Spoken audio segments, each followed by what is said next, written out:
How to use stencils with spray paint. Guys, I made this video on how to use stencils with spray paint because I was trying it and wasn't having very good success. So I thought somebody should make a video on how to use stencils with spray paint. Now my stencils came all in one piece. You had to, take scissors, cut them out. Try and cut them all the same width apart. What's really helped me is, you see on my piece of paper here, I drew a horizontal line and some vertical lines. This helps me line everything up across the bottom. Put the very bottom of the line at the bottom of the letters, and then your vertical lines you can use to make sure your letters are lined straight up and down. Spacing between the letters, especially when you're cutting them apart yourself, very important. Pay attention to that. Be sure and mask over that little line as well, or the paint will bleed through. Spraying them took several different tries. I finally got a handle on it, and I'll show you some of that here just in a minute. Okay, so now we have our stencil put on.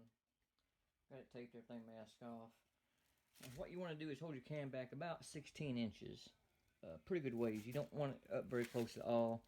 The reason being is the propellant, if it's moving too fast and if you're up too close, it'll blow it up underneath the edges of your stencil and you get little runs and unclear lines and such. So stay back about 16 or 18 inches. You can kind of spray your paint and get an idea of how far it's going, and just make clean swipes all the way across.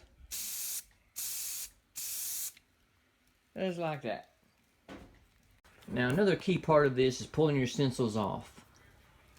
You don't want to let the stencil stay on there long at all. Normally I pull them within a minute of after I've made my final spray paint. Normally I'll do 2 coats, that seems to be enough.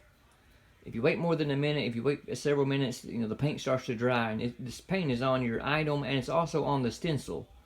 Well, that paint's connected, and if it starts to dry, well then it'll pull, and either pull it off your stencil or it'll pull it off of your item, and you'll have little cuts and tears and pieces. So you want to pull it just about as soon as you spray it. Be real careful when you pull it. Pull it straight up, straight off. You don't want to drag it, etc. Stuff like that. And here is our final result. Looks pretty good. And in case you was wondering what I was stenciling, it's a smoker made out of a barrel.